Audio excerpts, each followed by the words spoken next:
हरे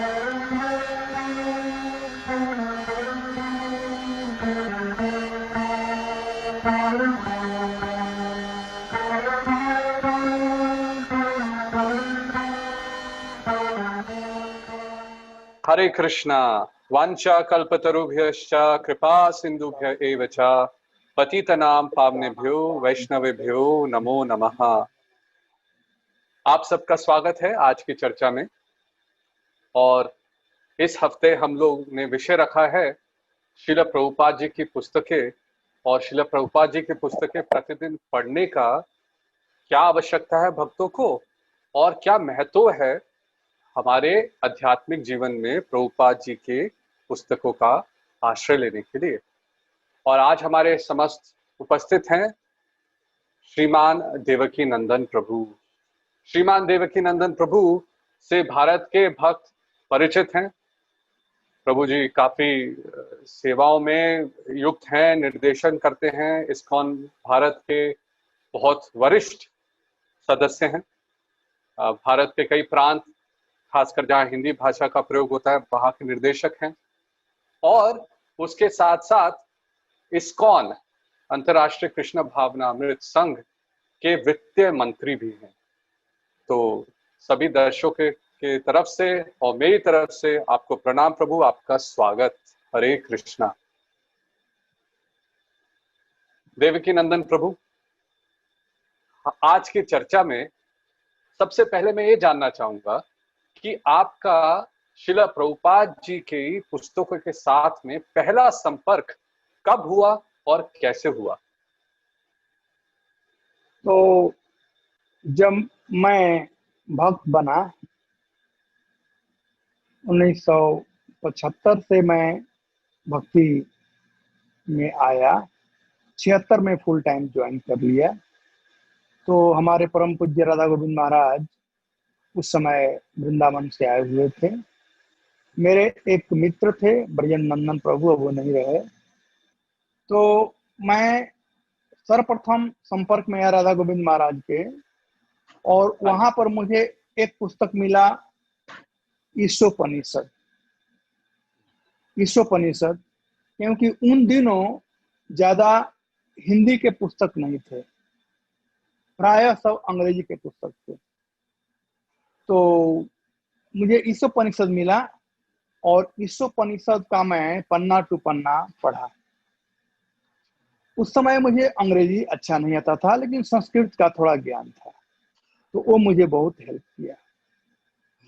और वहां से फिर महाराज का कथा सुन करके और प्रभुपाद जी के ग्रंथों को मुझे पढ़ने की पहले से भी इच्छा थी।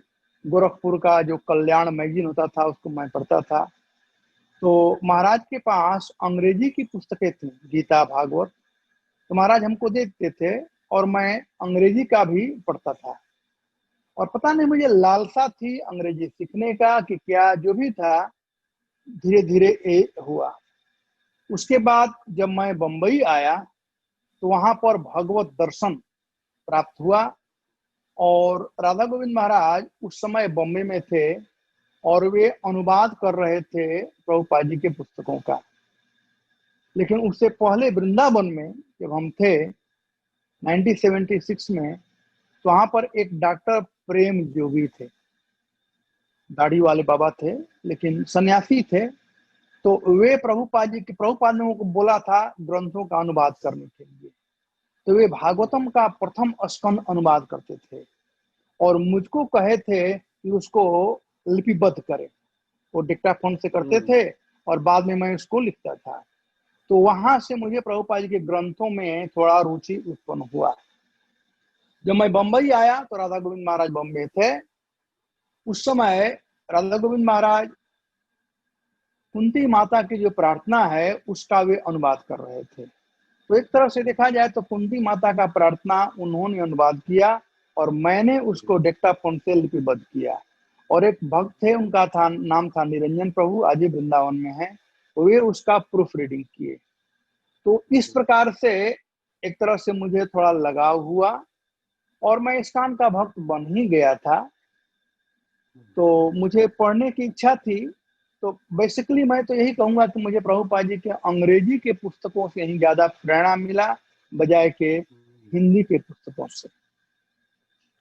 इससे हम ये समझ सकते हैं कि शायद आपका आध्यात्मिक जीवन में रुचि जो है शुरू से ही रही होगी, क्योंकि जैसे आपने बताया, तो क्या ये सही बात है कि आप शुरू से ही उत्सुक थे आध्यात्मिक जीवन के संबंध में?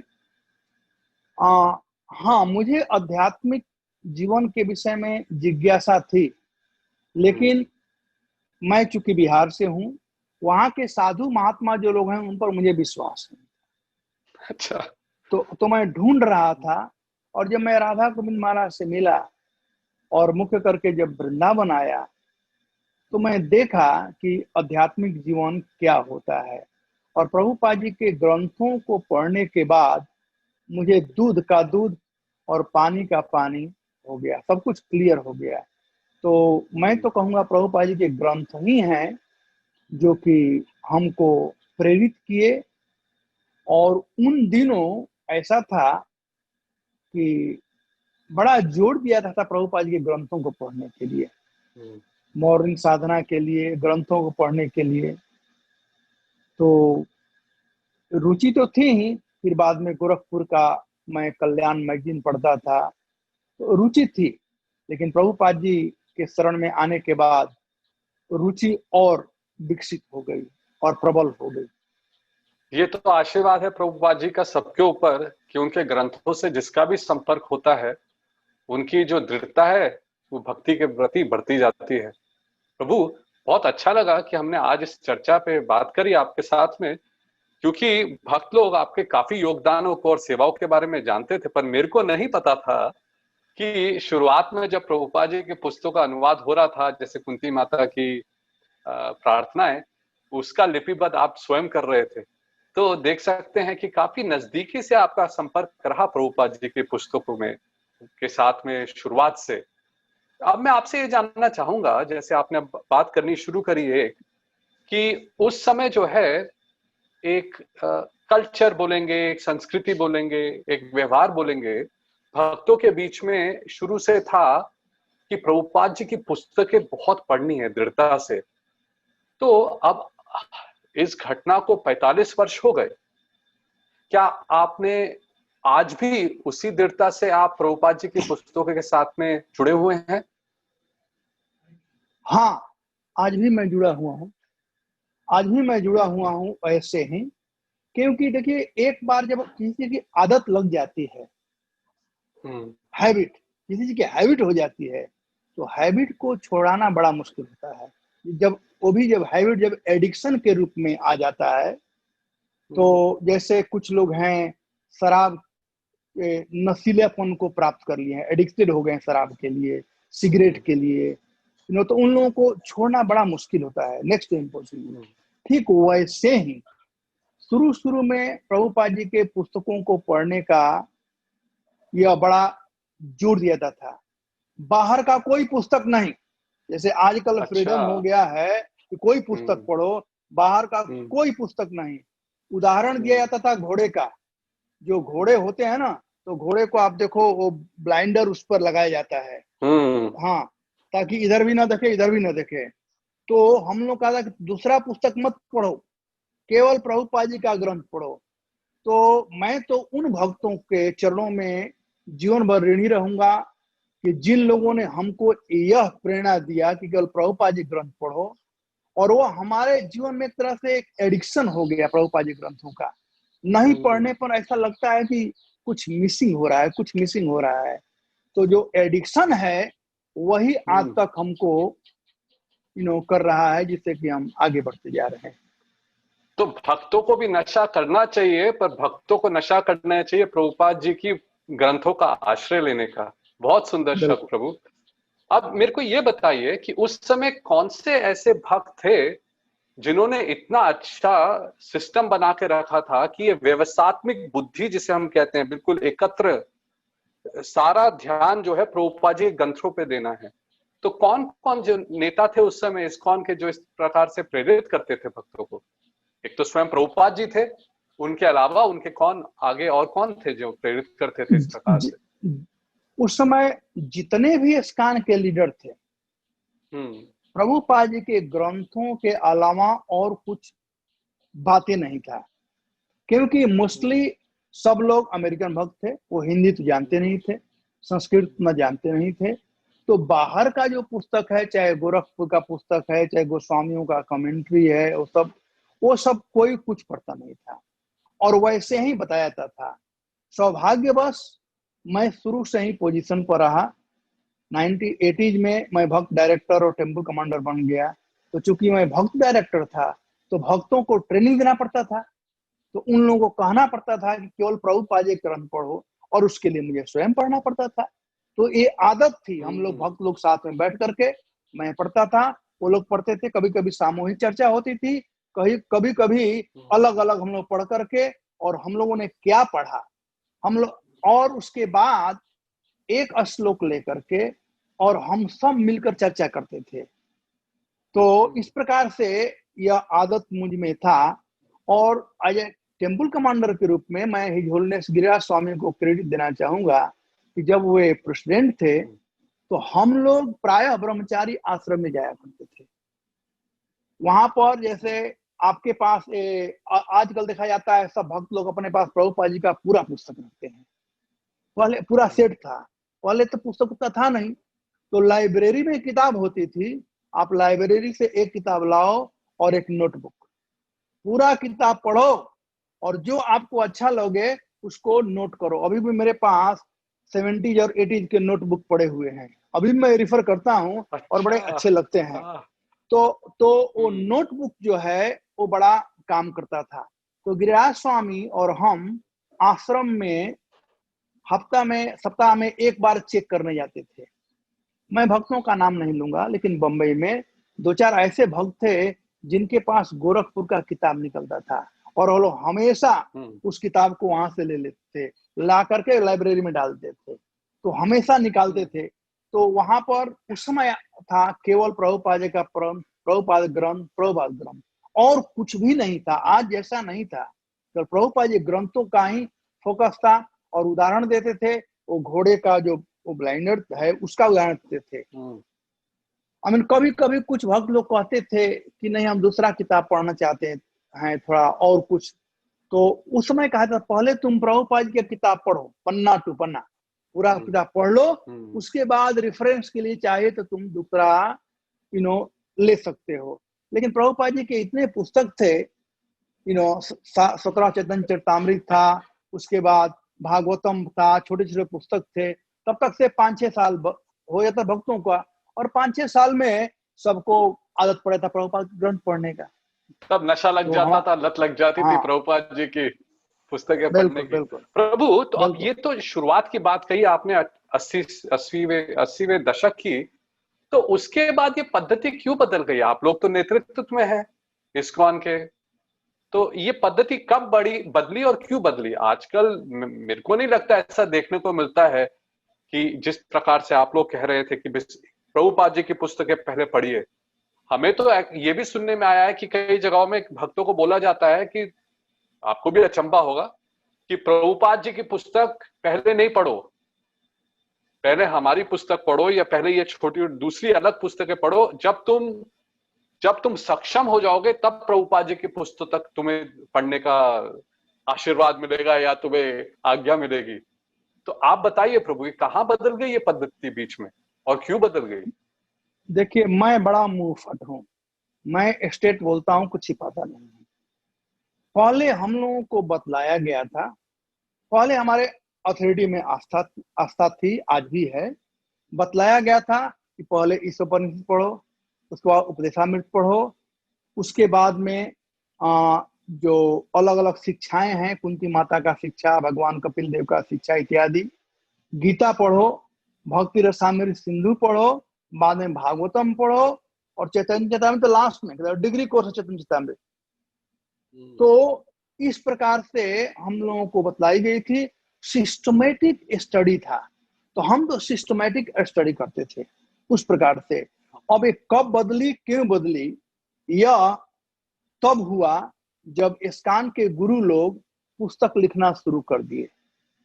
जब पुस्तक लिखना शुरू कर दिए, कीर्तनानंद महाराज एक पुस्तक लिखे थे, song of God, Bhagavad Gita का वो था।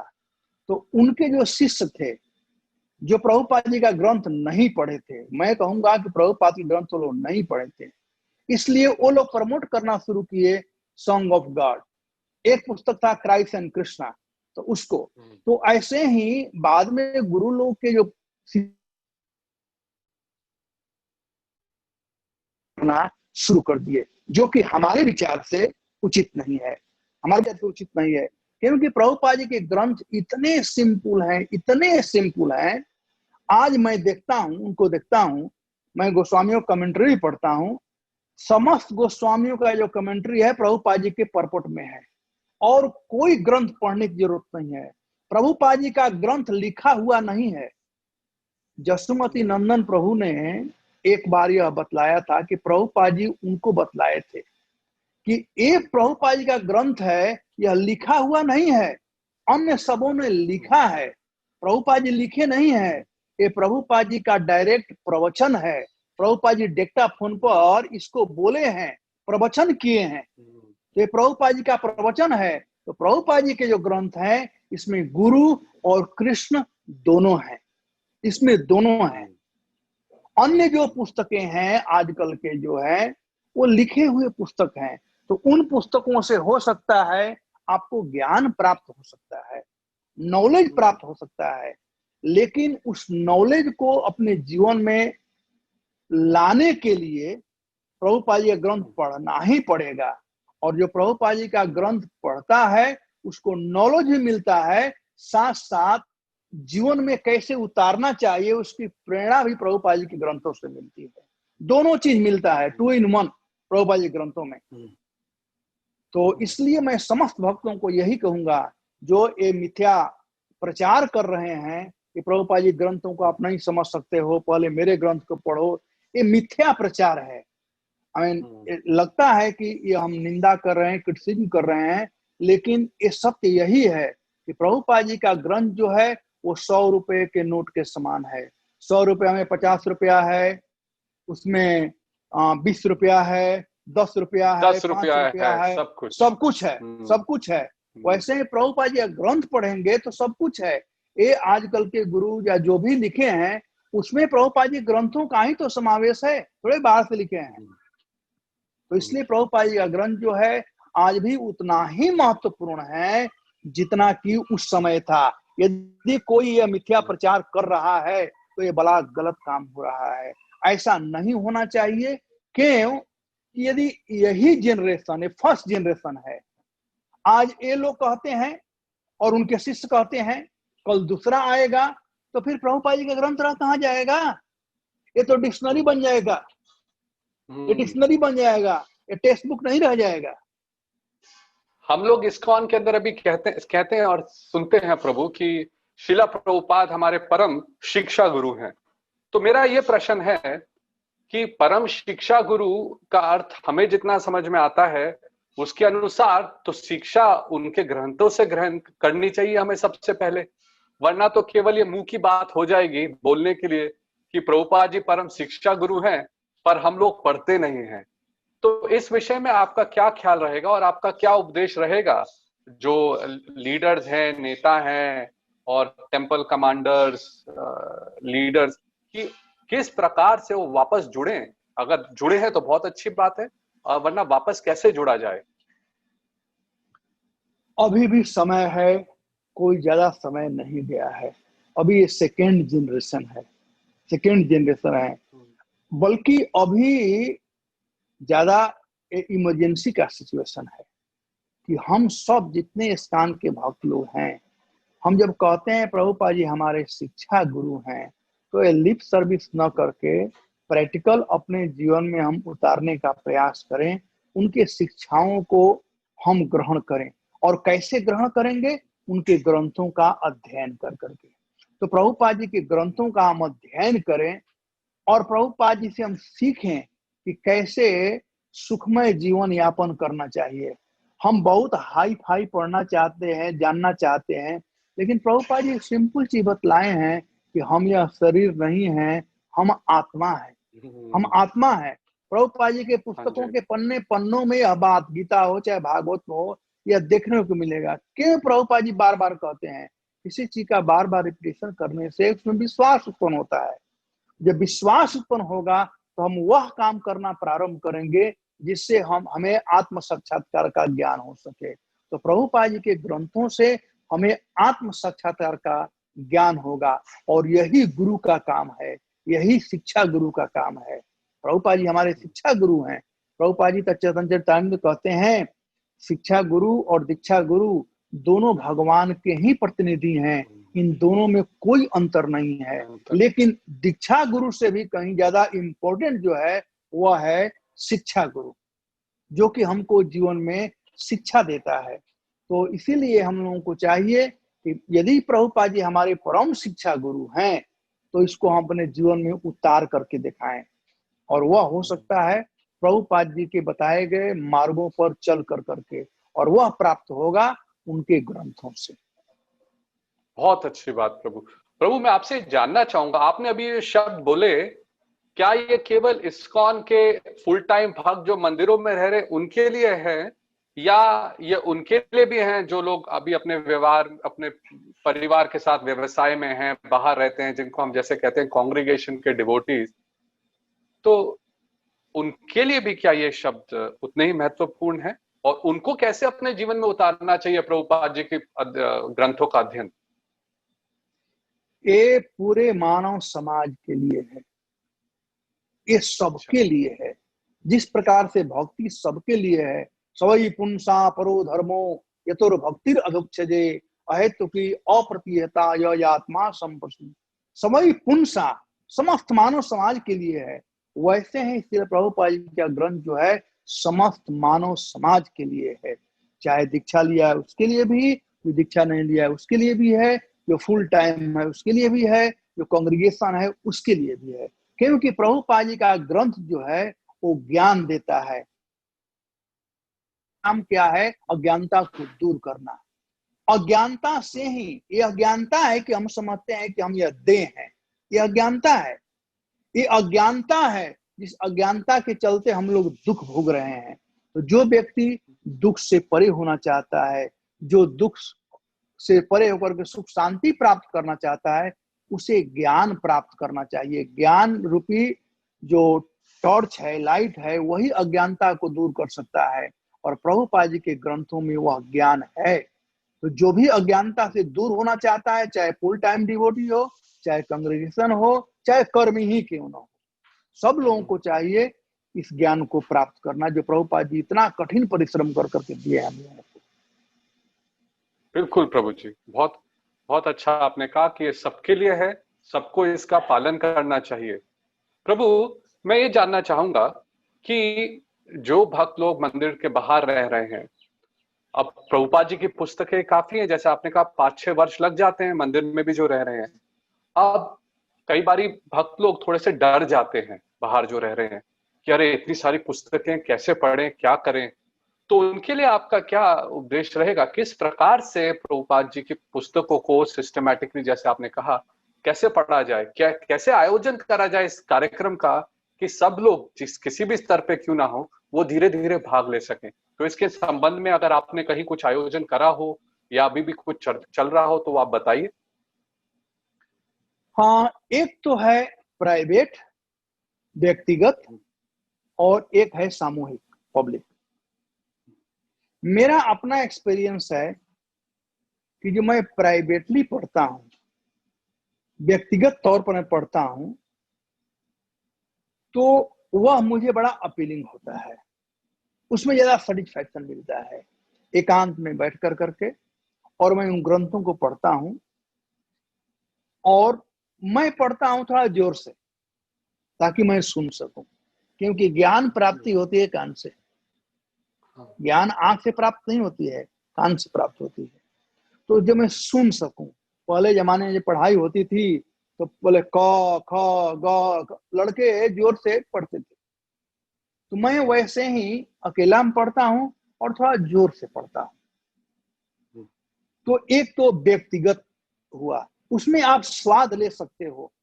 और यदि प्रभुपाद जी के ग्रंथों में को आप पढ़ना आदत पड़ जाएगा ना, तो आप देखोगे कि कैसे भगवान जो हमारे हृदय में परमात्मा के रूप में हैं, वो कैसे उसी ज्ञान को रिवील करते हैं, उसके अलग अलग मीनिंग आपको प्राप्त होना शुरू हो जाएंगे। और यह संभव है व्यक्तिगत अध्ययन से। तो एक तो यह हुआ, अच्छा। जहां जहां पर बुद्धि हमारा एकाग्र वहां पर लग सके, स्मृति शक्ति जो है वो स्ट्रांग बनी रहती है व्यक्तिगत रूप से, इंडिविजुअली पढ़ने पर। जो सामूहिक रूप से पढ़ते हैं, वहां पर स्मृति उतनी एकाग्रता स्मृति में नहीं होती है। देखते हैं कि वो क्या पढ़ रहा है, वो क्या सोच रहा है, आंख थोड़ा इधर उधर जाता रहता है, मन थोड़ा इधर उधर जाता रहता है। तो वो सेकेंड बेस्ट है। सबसे अच्छा है कि व्यक्तिगत रूप से पढ़ें, दूसरा अच्छा है सामूहिक रूप से पढ़ें। तो सामूहिक रूप के लिए इस कान में हमारे जीबीसी लोग और जो हमारे लीडर लोग हैं विभिन्न प्रकार का व्यवस्था किए हैं। जैसे अभी BIHE है, MIHE है, उसके बाद अलग अलग इस कान के मंदिरों में भक्त जो अध्यक्ष लोग हैं अलग अलग प्रावधान किया है, अलग अलग भक्तों को बुला करके सेमिनार दिलाया जाता है। लेकिन सब चीज का एक ही ये है, क्या बोलते हैं, लक्ष्य है या एक फायदा वाला चीज है कि जो भी सुने उसका नोट जरूर बनाए। चाहे वो प्रवचन सुन रहे हो, चाहे स्टडी कर रहे हो, उसका नोट बनाए और नोट को बाद में देखे, वो उनको हेल्प करेगा। तो प्रथम चीज जो है वह है व्यक्तिगत अध्ययन। प्रभुपाद जी 1-to-1 प्रभुपाद जी और आपके बीच में ग्रंथों के द्वारा। तो मैं सलाह दूंगा भक्तों को, चाहे वो कांग्रेगेशन हो, चाहे फुल टाइम डिवोटी हो, प्रभुपाद जी कहते हैं कम से कम मिनिट सुबह और शाम का प्रवचन अटेंड करो और कम से कम 1 घंटा जरूर अध्ययन करो। ज्यादा हो सके तो अच्छा है, 16 माला मिनिमम, तो मिनिमम है, ज्यादा हो सकता है अच्छा है। तो वैसे ही मैं सभी भक्तों से प्रार्थना करूंगा हाथ जोड़ करके कि 1 घंटा कम से कम व्यक्तिगत समय दें प्रभुपाद जी के ग्रंथों का अध्ययन करने के लिए। उसके बाद जो सामूहिक है वो कक्षा में या चाहे सेमिनार होता है वो कर करके या किसी प्रकार से करे, वो सब ठीक है। लेकिन व्यक्तिगत जो है वो बहुत इंपॉर्टेंट है। और वह भी, मैं अपना एक्सपीरियंस बता रहा हूँ, वह भी व्यक्तिगत जो है वो सुबह अर्ली मॉर्निंग, नॉट दोपहर और शाम को, अर्ली मॉर्निंग जो होता है सीधे दिमाग में आता है। ये मेरा अपना एक्सपीरियंस है। हाँ जी प्रभु, ये आपने बहुत अच्छी बात कही कि अगर हमें दर्शन चाहिए तो उसके लिए व्यक्तिगत रूप में पढ़ना जरूरी है और कानों में आनी चाहिए प्रभुपाद जी की आवाज। और उसके साथ साथ में आपने कहा कि ये प्रयास करना चाहिए कि प्रतिदिन कम से कम 1 घंटा पढ़ें। अब आप जैसे भक्त तो काफी व्यस्त हैं प्रभु, आप इतनी सब जगह इतनी सेवाएं हैं, तो क्या आप आज भी प्रतिदिन 1 घंटा दे पाते हैं प्रभुपाद जी की पुस्तकों के लिए?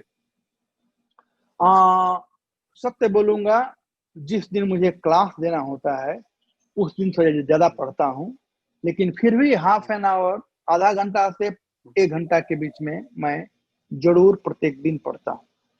आज भी पढ़ता हूँ। बताइए। हाँ। अभी मैं पढ़ रहा हूँ बलि महाराज का चरित्र 8वां स्कंद। प्रभु, ये तो बहुत प्रोत्साहन की बात है हम सबके लिए कि इतने व्यस्त होते हुए भी आपने एक नियम बना के रखा है कि प्रतिदिन कम से कम आधे से 1 घंटा, और जिस दिन आपका, और आप तो इतनी सारी क्लासेस देते हैं, इतने प्रवचन देते हैं, तो मैं समझ सकता हूँ कि हफ्ते में ज्यादा हो ही जाता होगा उस लक्ष्य के अनुसार। हाँ। तो जो जो भक्त लोग, अब ऐसा होता है प्रभु, जो लोग भक्त लोग परिवार में हैं, सब कुछ है, वो कई बार ये कहते हैं समय नहीं निकल पाता पढ़ने के लिए, इतनी सेवाएं हैं, देखिए नौकरी भी करनी है, बाकी सब भी करना है। तो उनको कैसे प्रोत्साहित करते हैं आप प्रभुपाद जी के ग्रंथ पढ़ने के लिए? अंग्रेजी में कहावत है where there will there is way। जब हमारी प्रबल इच्छा होगी तो रास्ता अपने आप निकल जाएंगे। हम लोगों को अपने जीवन में प्राथमिकता देना है। भोजन करना प्राथमिक है, स्नान करना प्राथमिक है, प्राथमिक देते हैं, सोने का प्राथमिकता देते हैं। प्रभुपाद जी चैतन्य चरितामृत के मध्य लीला के अंतिम अध्याय के एक श्लोक में बतलाए हैं कि जिस प्रकार से व्यक्ति भोजन कर करके हृष्ट पुष्ट होता है और टॉनिक होता है, वैसे ही आध्यात्मिक जीवन का जो टॉनिक है वह है प्रभुपाद जी के ग्रंथों शास्त्र। का अध्ययन, शास्त्र का अध्ययन। और प्रभुपाद जी तात्पर्य में क्लियर लिखे हैं कि जितने भी ये ग्रंथ जिसका मैंने अनुवाद किया है, तो जितने भक्त लोग हैं अंतर्राष्ट्रीय कृष्ण भावना से संबंधित, उन लोगों को एक ग्रंथ जो है उनका अध्ययन करना चाहिए, जरूर करना, मस्ट मस्ट स्टडी। इन ग्रंथों का अध्ययन करें, भगवत गीता, भागवतम, चैतन्य चरितामृत और अन्य ग्रंथ। नहीं तो ये शुभ अवसर हम खो देंगे और मानव जीवन का जो लक्ष्य है भगवान के धाम जाना, वह हम प्राप्त नहीं करेंगे। हम व्यर्थ में अपना समय बिताएंगे खाने पीने, सोने, बाल बच्चा पैदा करने और रक्षा करने में, जैसे सामान्य लोग करते हैं, पशु लोग करते हैं। तो जीवन का लक्ष्य हम बना लें कि नहीं, हमें मंगला आरती आना है, हमें 16 माला जप करना है, हमें ग्रंथ पढ़ना है, तो जरूर हम कर सकते हैं। देखिए, बहाना हजार हो सकते हैं। बहाना के लिए मन एक बहाना बनाएगा, पत्नी बहाना बनाएगी, बच्चे बहाना बनाएंगे, परिवार वाले बहाना बनाएंगे। बहाना बनाने के अनेक साधन मिल सकते हैं, लेकिन ग्रंथ पढ़ने के लिए दृढ़ निश्चयता है, उसके लिए हमें निर्णय करना पड़ेगा, हमें निर्णय करना पड़ेगा। और हम सोचे करेंगे तो करेंगे, हमने डिसाइड किया है कि 16 माला जब करना है हम करते हैं, कुछ भी होता है। वैसे ही हम निर्णय करें कि हमें 1 घंटा प्रभुपाद जी का ग्रंथ पढ़ना है, तो जैसे स्कूल में रूटीन होता है ना, वैसे हमें रूटीन बना ले कि इस समय जगेंगे, इस समय ये काम करेंगे। आज भी भारतवर्ष में जितने साधु लोग हैं बाहर के, चाहे रामानंदी साधु हैं, चाहे कोई भी, आप चले जाओ, अयोध्या चले जाओ, काशी चले जाओ, वृंदावन चले जाओ, पहले खूब स्नान करेंगे, स्नान करने के बाद तिलक करेंगे और बैठ करके रामायण पढ़ेंगे, भागवत पढ़ेंगे, गीता पढ़ेंगे। वो पढ़ते हैं क्योंकि स्नान इत्यादि करने के बाद सुबह सुबह माइंड बिल्कुल फ्रेश रहता है। तो मैं वैसे ही सभी भक्तों को कहता हूँ कि पहले प्रभुपाद जी ग्रंथों को पढ़ो कोई काम करने से पहले, फिर उसके बाद अन्य कार्य प्रारंभ करो। हम जब छोटे थे तो मेरे को एक याद आता है प्रभु, एक हास्य याद आता है कि कई बारी ऐसे कहते थे माता पिता कि तुम अपनी पोथी खोल के बैठ गए हो, खोल के बैठ गए। मतलब अब मेरे को समझ में आया उसका अर्थ क्या था, क्योंकि साधु जो हैं सबसे पहले खोल के बैठते थे और ग्रहण करते थे। अब मैं समझ गया कि उसका क्या कारण था। ये जो मजाक करा जाता था कहीं, भाई तुम अपनी पोथी खोल के बैठ गए हो, लगता है। प्रभु, एक आपसे मैं जानना चाहता था, अगर ये इतना महत्वपूर्ण है तो इसके लिए नियम क्यों नहीं बनाया गया? जिस प्रकार से हमने अलग अलग नियम बनाए हैं इस्कॉन के अंदर कि इस्कॉन के भक्त का अर्थ है 16 माला का जप और 4 नियमों का पालन, तो ये प्रभुपाद जी के ग्रंथों का अध्ययन करना, इसके लिए नियम क्यों नहीं बनाया? क्योंकि जब आप लोग जुड़े थे तब तो ये ऐसी थी कि भाई सबने करना ही है ना, इसके अलावा और कोई उपाय, कोई अगर ना करे तो उसको माना जाता था कि भ्रम में है क्या। तो ऐसा ये नियम क्यों नहीं बना दिया जाता कि भाई प्रतिदिन इस्कॉन के भक्त को पढ़ना चाहिए? प्रभुपाद जी की पुस्तकों के संबंध में बोल रहा हूँ। नियम तो बनाया हुआ है, नियम तो है। अच्छा। लेकिन आजकल इतने नियम हो गए हैं कि वो सब नियम अंदर चले गए हैं। ये तो नियम है। अच्छा। प्रभुपाद जी अपने हाथ से लिखे हैं एक लेटर, उस लेटर में भी लिखे हैं कि भक्तों क्या क्या करना चाहिए। तो नियम है। अब यह जो भक्त है उसको वही खाना चाहिए जो कृष्ण को अर्पण किया गया हो, तो ये तो नियम है। बिल्कुल। खाने से पहले हाथ धो करके तब प्रसाद खाओ, ये सब नियम है। अब क्या लिखित थोड़े होना चाहिए, कहाँ कहाँ लिखित रखा जाए। तो ये तो नियम ऑलरेडी है। जो भी स्कॉन ज्वाइन करता है उसे अध्ययन करना चाहिए। जो स्कूल में पढ़ने जाता है उसे एक्सपेक्टेड है कि वो समझे कि पढ़ना पड़ेगा, टेक्स्ट बुक पढ़ना पड़ेगा। वो नहीं कहा कहाँ लिखा हुआ है कि हमको टेक्स्ट बुक पढ़ना है। अरे तुम मूर्ख, कहीं का टेक्स्ट बुक नहीं पढ़ेगा तुम्हें ज्ञान कहाँ होगा? तो तुम स्कॉन में आया है, शास्त्र नहीं पढ़ेगा तो ज्ञान तुम्हें क्या होगा? अब ज्ञान नहीं होगा, अज्ञानता में रहोगे, तो जैसा कि प्रभुपाद जी कहते थे कि भक्ति विदाउट फिलोसफी सेंटिमेंट, तो भावुकता रह जाएगी। और भावुकता में क्या होता है, फैनेटिसिज्म जाएगा। जैसे मुसलमान लोग है ना, वो फैनेटिक होते हैं, हैं? तो हम लोग फैनाटिक बनते जाएंगे, किसी को चाहेंगे उसके लिए हम आगे पीछे नहीं देखेंगे, फैनाटिक बनेंगे। लेकिन ग्रंथ पढ़ेंगे तो ज्ञान होगा। प्रभुपाद चाहते थे कि हमको तो स्वीकार करो, लेकिन अंधविश्वास के साथ मत करो। तो जो ग्रंथ नहीं पढ़ेगा उसका आध्यात्मिक जीवन अंधविश्वास पर टिका रहेगा और वो कभी भी फिसल सकता है। लेकिन जो प्रभुपाद जी का ग्रंथ पढ़ेगा उसमें दृढ़ निश्चयता आएगी, उस भक्ति में दृढ़ निश्चयता आएगी, उसके भक्ति में परिपक्वता आएगी। जब वह परिपक्व हो जाएगा तब उसका भक्ति भगवान स्वीकार करेंगे। आपसे एक प्रश्न पूछना चाहूंगा प्रभु, मन में एक विचार आया कि भगवान स्वयं कहते हैं भगवत गीता के अंदर कि धर्म संस्थापना अर्थाय संभवामि युगे युगे। जिस प्रकार से धर्म जब निकल जाता है भगवान आते हैं, स्थापना करते हैं, याद दिलाते हैं, उसी प्रकार से अगर ये कुछ नियम जो हैं जो एक बहुत महत्वपूर्ण है आध्यात्मिक जीवन के लिए, प्रभुपाद जी की पुस्तकों का अध्ययन करना, सुबह मंगल आरती में जाना और उसके बाद में 16 माला का जप करना, तो इसके ऊपर खासकर जो कॉन्ग्रीगेशंस हैं, कम्युनिटीज हैं, उसमें क्यों ना ऐसा नियम बना के ऐसे एक जोर क्यों ना दिया जाए। मेरा ये नहीं कहना है कि क्या क्या लिखें, पर कई बार कई चीजें जो हैं जो आपके लिए स्वाभाविक हैं, आपके लिए तो एक तरह से आपने कहा कि हमारे लिए तो ये हैबिट बन गई, पर जिनके लिए नहीं बनी उनके लिए तो फायदा होगा ना प्रभु, अगर जो लीडर हैं या नियम है सामने बताए जाएं।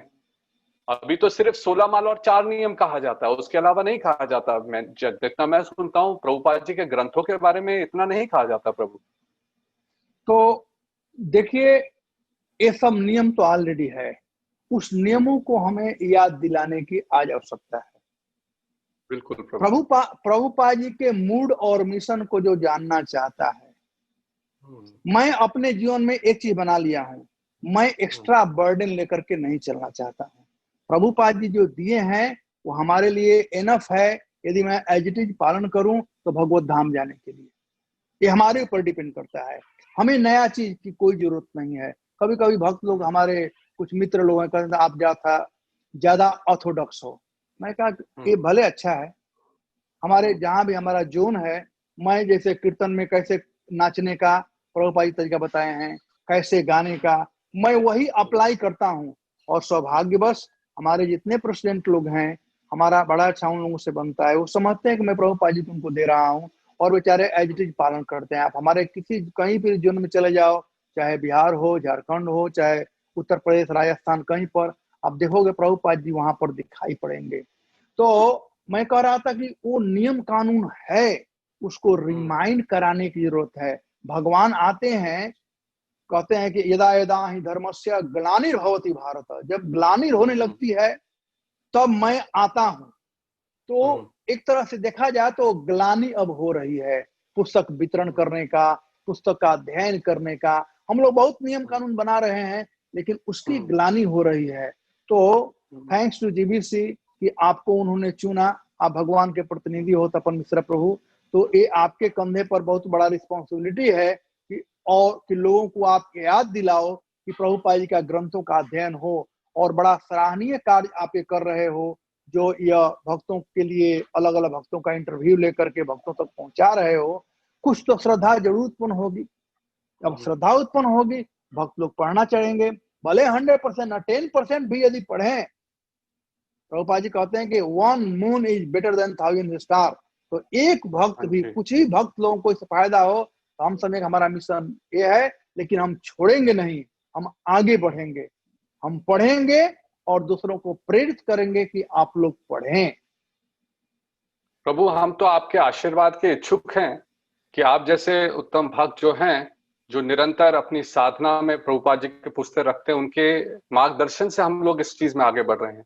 प्रभु मैं आपसे एक प्रश्न ये पूछना चाहूंगा, आपने 2 चीजें हैं भक्तों के लिए बहुत महत्वपूर्ण, एक अपनी साधना और दूसरा प्रचार।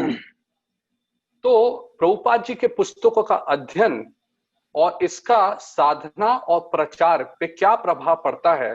अब आपके 45 वर्ष भक्ति जीवन में आपने कई जगह देखा होगा, अच्छे भी देखे होंगे, बुरे भी देखे होंगे।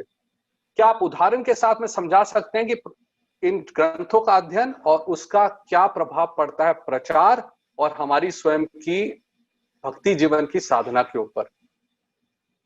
देखिए दोनों काम करने के लिए उत्साह की आवश्यकता है। हाँ जी। साधना भक्ति करने के लिए भी उत्साह चाहिए। उत्साह नहीं रहेगा, उत्साह रहेगा तो यदि मंगला आरती 4:30 बजे है तो हम 4:15 बजे ही मंदिर में पहुंच जाएंगे। हमें याद है, छोटे बच्चे थे तो 15 अगस्त और 26 जनवरी को गांव में जाकर के नारा लगाना पड़ता था। तो हम लोग अपना कुर्ता पैजामा अपने यहाँ रखकर सोते थे और 6 बजे जाना है तो हम 4 बजे जाते थे। उत्साह था, उत्साह था, हम जाते थे। तो उत्साह बहुत जरूरी है, चाहे वो प्रचार का काम हो चाहे साधना भक्ति हो, दोनों में उत्साह की जरूरत है। और उत्साह आता है प्रभुपाद जी के ग्रंथों को पढ़ने से, प्रभुपाद जी के बात को सुनने से, प्रभुपाद जी के लेक्चर को सुनने से, प्रभुपाद जी के कीर्तन को सुनने से। एक उत्साह वर्धक है प्रभुपाद जी के ग्रंथ, प्रभुपाद जी की वाणी। आपको मैं उदाहरण देता हूँ। 1981 या 82 की बात है। उस समय हरिओम शरण ने एक कैसेट निकाला था, उसका नाम था प्रभुपाद कृपा। और अनूप जलोटा का एक भजन था, उसका नाम था समर्पण। ये दोनों जुहू के ऑडिटोरियम में रिकॉर्ड हुए थे। हम जाते थे पुस्तक वितरण करने के लिए। वह पार्टिकुलर डे में हम कोल्हापुर में थे, हमारे पास मेटाडोर था। हम पुस्तक वितरण कर रहे थे। हमारे पास भगवत गीता 6 अध्याय या 9 अध्याय तक तो था, पूरा गीता भी नहीं था। अब हम लोग कैसे बांटते थे, तो हरिओम शरण का कैसेट बजाते थे और अनूप जलोटा का कैसेट बजाते थे। ये मेरा पर्सनल एक्सपीरियंस है कि जब उनका कैसेट बजाते थे तो हमारा मन ऐसे जाता था, संकुचित था मन। लेकिन जब ही प्रभुपाद जी का कैसेट बजा, वंदे हम श्री गुरु, तो मन ऐसे आने लगता था, ऐसे आता है। ये मेरा पर्सनल एक्सपीरियंस है कि जब वो उन लोगों का कर्मियों का कैसेट बजाया तो मेरा मन ऐसे गया, संकुचित हो गया। और जब प्रभुपाद जी का बजाया तो विकसित हो गया। तो प्रभुपाद जी के ग्रंथ और प्रभुपाद जी के ये शब्द जो हैं, हमें उत्साह का वर्धन करते हैं। और जब उत्साह वर्धित रहेंगे तो भक्ति में वृद्धि का पहला सोपान जो है वह है उत्साह, निश्चया, धैर्य, तत्त कर्म प्रवर्तनात् संग त्यागो षडोवृत्ति सभी भक्ति प्रसिद्धति। ये सब चीज आएंगी प्रभुपाद जी के ग्रंथों से। तो हम फर्स्ट क्लास के साधक भी बनेंगे। प्रभुपाद जी ग्रंथ एक तरह समझ लो अंदर से फोर्स करता है हम लोगों को मंगल आरती आने के लिए। अंदर से फोर्स करता है कि 16 माला जप करो तभी कुछ खाओ, बिना 16 माला जप किए हो मत, एक भी ग्रेन मुंह में मत डालो। प्रभुपाद जी का ग्रंथ फोर्स करता है कि भागवतम क्लास में जाओ। प्रभुपाद का ग्रंथ फोर्स करता है कि गुरु पूजा में जाओ, संध्या आरती में जाओ। मैं आज भी जो संध्या आरती होता है तो मैं कहीं रहता हूँ, जब आ गया मैं नहाने नहीं जाता हूँ, सीधे मैं संध्या आरती में जाता हूँ। भक्त लोग देखे हैं, हमको किसी को कहने की जरूरत नहीं है। और मैं नहीं जाऊंगा तो कोई हमसे पूछेगा भी नहीं। आजकल तो 1000 लोग बहाना बनाते हैं, अरे प्रभु जी मैं प्रीचिंग में था। अरे तुम्हारा प्रीचिंग उतना इम्पोर्टेंट नहीं है जितना संध्या आरती अटेंड करना इम्पोर्टेंट है। तमाल कृष्ण महाराज कहा करते थे कि our morning sadhana and evening sadhana is like a spiritual sandwich में ऊपर ब्रेड, नीचे ब्रेड और बीच में ककड़ी टमाटर। वैसे ही सुबह का साधना और शाम का साधना और बीच में दिन भर सेवा करते रहो। कौन कहता है मत सेवा करो? ये स्पिरिचुअल सैंडविच है। और यह समझ में आएगा उत्साह से। उत्साह कहाँ से आएगा? प्रभुपाद ग्रंथों से। तो किसी प्रकार का उत्साह, चाहे साधना भक्ति करने के लिए, चाहे कांग्रेगेशन प्रीचिंग करने के लिए, चाहे बुक डिस्ट्रीब्यूशन करने के लिए। मैंने देखा है जो भक्त लोग पढ़ते नहीं है ग्रंथ और बुक डिस्ट्रीब्यूशन में फायर अप रहते हैं, उनका फायर ज्यादा दिन नहीं चलता है। आप देख सकते हो प्रभुपाद जी के शिष्यों को, जिन्होंने प्रभुपाद जी की किताब पढ़ा, 50 साल हो गया, 55 साल हो गया, फिर भी आज भी किताब बांटते हैं। ईश्वरेश्वर प्रभु वगैरह जितने हैं आज भी बांटते हैं। उनके उत्साह में कमी नहीं हुआ है। आज भी डिवोटी है, जैसे गोपाल कृष्ण महाराज हैं, चाहे अन्य जितने भक्त लोग हैं, सीनियर लोग, देखो कुछ भी हो जाए लेकिन मंगला आरती में लोग रहेंगे। उत्साह है। कहाँ से ये सब आता है उत्साह? प्रभुपाद जी ग्रंथों को पढ़ने से। बिल्कुल प्रभु। तो आपने कहा कि अगर स्थापना अगर किसी फाउंडेशन पे करनी है तो वो प्रभुपाद जी के ग्रंथ हैं, चाहे साधना और प्रचार। और इसके समक्ष में एक चीज तो मैं सबके साथ बांट सकता हूं, मैं जितने भी भक्तों से, चाहे वो वरिष्ठ भक्त ही क्यों ना हो, मुंबई के और बाकी जो जिन क्षेत्रों में आप देखरेख कर रहे हैं, कई भक्तों से मैंने सुना है। और उन्हें आज पिछले हफ्ते भी किसी ने मेरे को ये कहा, उन्होंने कहा कि केवल देवकी नंदन प्रभु हैं क्योंकि वो आते हैं प्रतिदिन सुबह और शाम को, तो हम में से कई लोग तो शर्मिंदा होकर आप पहुंच जाते हैं कि भाई अच्छा नहीं लगेगा। तो इसके लिए आपका बहुत बहुत धन्यवाद। और अभी मैं हाल में भी जानता हूं कि जब आप सीधा मायपुर के भी आयोजन से भी जुड़े, तब भी आपने सबको यही प्रोत्साहित करा कि भाई लीडर, अध्यक्ष का अर्थ क्या है, लीडर का अर्थ जैसे बाहर की भाषा में कहते हैं लीडर मतलब रीडर, लीडर मतलब रीडर जो पढ़ते हैं और जो अपने मार्गदर्शन, जो खुद अपने चरित्र से दिखाएंगे। तो आप वहां पे भी प्रोत्साहन कर रहे हैं मायापुर में भी कि सब लोग आए प्रतिदिन और आकर साधना में भाग लें। प्रभु, अब कुछ मिनट में आपसे ये जानना चाहूंगा, आपने विधि के बारे में वर्णन करा, कैसे करना है उसके बारे में काफी वर्णन करा।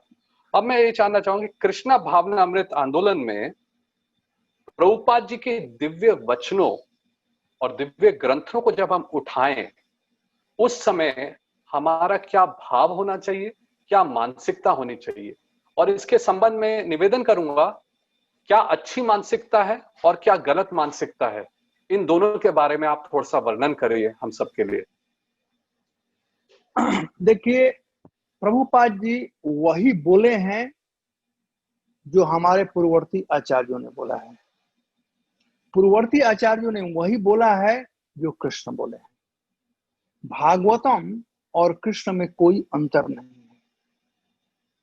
दो प्रकार के भागवत हैं, एक ग्रंथ भागवत और एक पुरुष भागवत।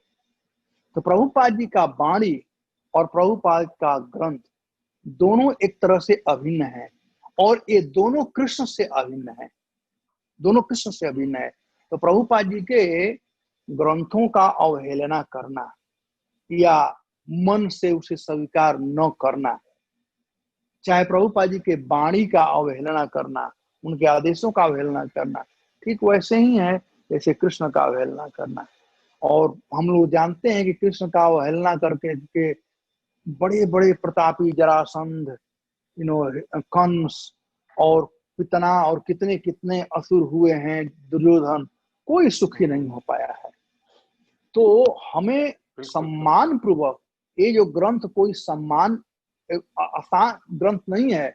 मैं कभी कभी देखता हूँ, अगेन मैं अपना प्रैक्टिकल चीज करता हूँ, कभी कभी भक्त लोग भागवतम प्रवचन करते हैं तो कंप्यूटर रख करके प्रवचन करना शुरू करते हैं। ऑफ कोर्स कंप्यूटर के अंदर भागवतम का पूरा पोलियो है, सब कुछ है, वो है, लेकिन फिर भी भागवतम रख करके, जो ग्रंथ भागवत है उसको रख कर करके और प्रवचन करें और कंप्यूटर पर करें, मेरा प्रैक्टिकल एक्सपीरियंस है, दोनों में बहुत अंतर है। एक बार किसी भक्त ने कहा, मैं इससे बात कर रहा था तो कहा कि क्या अंतर है, उसमें भी तो कंप्यूटर में भागवतम है और वही भागवत भी है। मैं कहा, प्रभु जी, जब आप बाथरूम जाते हो ना, तो जो जानता है वो कंप्यूटर लेकर बाथरूम जा सकता है, लेकिन भागवत लेकर बाथरूम नहीं जाओगे। भागवत लेकर बाथरूम नहीं जाओगे। क्यों नहीं? वो कंप्यूटर में भागवतम है ना, क्योंकि तू जानता है कि मशीन है, वो ग्रंथ, और कंप्यूटर पर पैर लग जाए कोई प्रणाम नहीं करता, भागवतम पैर लग जाता है, विद्या है, प्रणाम लोग करते हैं। तो ग्रंथ, जो प्रभुपाद जी ग्रंथ, हम लोग को यह बतलाया गया था कि प्रभुपाद जी के ग्रंथों केवल स्पर्श भी करेगा कोई तो उसे फायदा मिलेगा। पढ़ना तो दूर रहा, केवल स्पर्श करने से भी। तो हमें प्रभुपाद जी ग्रंथों का पहले सम्मान करना सीखना चाहिए। जब हम सम्मान करेंगे प्रभुपाद जी के वाणी का और प्रभुपाद जी के ग्रंथों का, तब उत्पन्न होगी, उसको पढ़ने में रुचि उत्पन्न होगी। आज जो लोग भी प्रभुपाद जी का ग्रंथ नहीं पढ़ रहे हैं, मैं कह सकता हूं बोल्डली कि they have no faith in Prabhupada, वे प्रभुपाद जी को सम्मान नहीं कर रहे हैं। यदि हम, प्रभुपाद जी कहते हैं, if you love me then follow me, यदि सम्मान करेंगे तो प्रभुपाद जी का ग्रंथ जरूर पढ़ेंगे। तो ये जो ग्रंथ है प्रभुपाद जी का, प्रभुपाद जी का वाणी, इस्कान के भक्त लोगों को सीखना चाहिए कि हम सम्मान करें, और सम्मान रहेगा तब उस व्यक्ति से हम सुनना चाहेंगे। यदि सम्मान नहीं रहेगा किसी बिल्कुल। व्यक्ति में तो उससे क्यों सुनेंगे? वो सम्मान जबरदस्ती टेम्पल कमांडर बोल दिया, हम क्लास में बैठे हुए हैं तो लोग अपने मोबाइल पर कुछ करते हैं, सम्मान नहीं है ना। वो जो वक्ता है उसके प्रति सम्मान नहीं है, तो वक्ता के प्रति सम्मान होना बहुत जरूरी है। तो प्रभुपाद जी के ग्रंथों में सम्मान बढ़ाएं। और वो कैसे हो सकता है? उन लोगों का संग कर करके जिनका प्रभुपाद जी से संग है, उन भक्तों का संग कर करके। तो इस जनरेशन के लिए कम से कम सुअवसर है कि उन लोगों का हम संग करें, प्रभुपाद जी के वाणी और उनके ग्रंथों में सम्मान करें और उसका अध्ययन करें और शांतिमय जीवन यापन करते हुए भगवत धाम को प्राप्त करें। बहुत सुंदर प्रभु, आपने आज हमें बहुत अच्छे से समझाया कि प्रभुपाद जी के वचनों के ऊपर, प्रभुपाद जी के ऊपर पूरा विश्वास होना बहुत जरूरी है। और उसके लिए जितना हम अध्ययन करेंगे, उतना सुनेंगे, जीवन में देखेंगे, तब समझ पाएंगे कि प्रभुपाद जी के ग्रंथ कितने दिव्य हैं। तो उसके साथ साथ आपने हमें यह भी बताया कि भावना कैसी रखनी है प्रभुपाद जी के ग्रंथ को पढ़ने के लिए। प्रभु, अब जो भी हमारे को आज जो भी दर्शक हैं, जिनके पास भी आपकी वाणी जाएगी, जाते समय आप उनके लिए क्या आखिर क्या आदेश देना चाहेंगे सबको इस संबंध में? मैं सभी के चरणों में एक ही प्रार्थना करूंगा कि प्रभुपाद जी का ग्रंथ अध्ययन करना है तो उसके लिए जरूरी है कि सब लोग प्रभुपाद जी का एक प्रवचन डेली सुनो। प्रभुपाद जी का प्रवचन सुनेंगे तो प्रभुपाद जी के शब्दों में प्यार उत्पन्न होगा। तब हम बाहर का मूवी का सॉन्ग, बाहर का लोगों का वार्ता, वो टेलीविजन का ये मर गया वो मर गया, न्यूज़पेपर का, ये सब सुनने का मन नहीं करेगा। और तो आजकल प्रभुपाद तो जी का इतना सब कुछ है अनशंड इंटरनेट के ऊपर, फेसबुक, व्हाट्सएप, इसी से लोगों को समय नहीं मिलता है। तो प्रभुपाद जी का पहले एक अपना चाहे भजन हो या प्रवचन, मैं कहूँगा प्रवचन, एक प्रवचन का जो टेप है प्रभुपाद जी का प्रत्येक दिन लोग सुने। कभी भी सुन सकते हैं, बाथरूम जा रहे हैं उसमें लगा दो, कोई बात नहीं।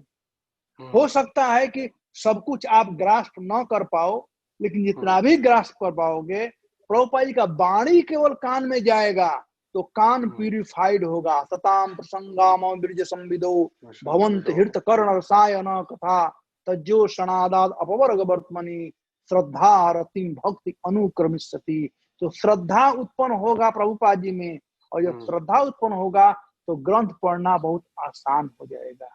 तो पहले सुनना, श्रवणम कीर्तनम, पहले सुनो प्रभुपाद जी का प्रवचन, और जब प्रभुपाद ग्रंथ पढ़ो तो बोल कर पढ़ो। जन्मादस्य यतोन्वयादितरत चार्थे स्वविज्ञ स्वराट धर्म क्षेत्रे कुरुक्षेत्रे संवेताजुत्सव मामका पांडवाश्चैव किम अकुर्वत संजय।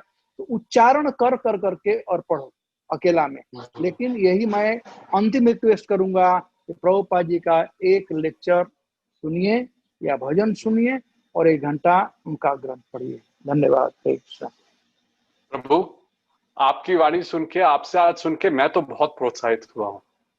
आपने बहुत ही सरल शब्दों में अपने जीवन को दर्शाते हुए समझाया कि किस प्रकार जीवन बहुत सरल रूप में हम भगवत धाम जा सकते हैं, अगर इन सब का हम बड़ी सरल चीजें अगर इसका हम पालन करें। तो आपका बहुत आभारशाली हूँ, धन्यवाद करता हूँ दोबारा कि आज आपने समय निकाला और इस महत्वपूर्ण विषय में प्रभुपाद जी की पुस्तक जो आपके हृदय के हम समझ सकते हैं बहुत समीप है, इसके बारे में आपने हम सबके साथ में कुछ बांटा।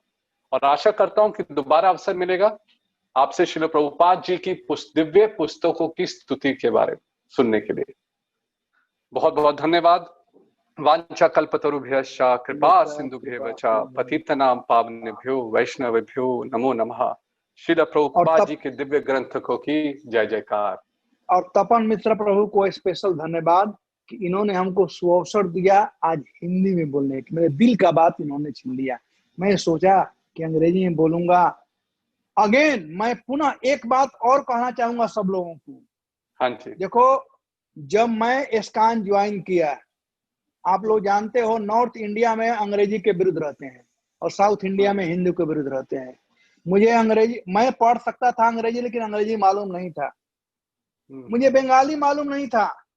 मैं 6 महीना तक मायापुर में था और प्रभुपाद जी के ग्रंथों से मैं बंगाली सीखा। चैतन्य चरितामृत के अंत में आप जाओ, वहां पर अ आ ई उ जो है वो बंगाली में शब्द है, लेकिन मात्रा ये हिंदी जैसी ही है। तो मैं याद कर लिया बंगाली। आज मैं बंगाली फ्लुएंटली पढ़ सकता हूँ, समझ सकता हूँ, और वह भी क्रेडिट जाता है प्रभुपाद जी के ग्रंथों का। आज अंग्रेजी बोल सकता हूँ, समझ सकता हूँ, या प्रवचन कर सकता हूँ अंग्रेजी में, यह भी क्रेडिट जाता है प्रभुपाद जी के ग्रंथों का। प्रभुपाद जी ग्रंथों से सीखा। तो कोई सीखना भी चाहता है अंग्रेजी, जो अंग्रेजी नहीं जानते हैं, प्रभुपाद जी का ग्रंथ पढ़ो, अंग्रेजी सीख जाओगे। अन्य ग्रंथ पढ़ने से नहीं सीखोगे। धन्यवाद। हरे कृष्णा। बहुत बहुत धन्यवाद प्रभु। हरे कृष्णा कृष्ण कृष्ण हरे हरे, हरे राम राम राम। हरे कृष्णा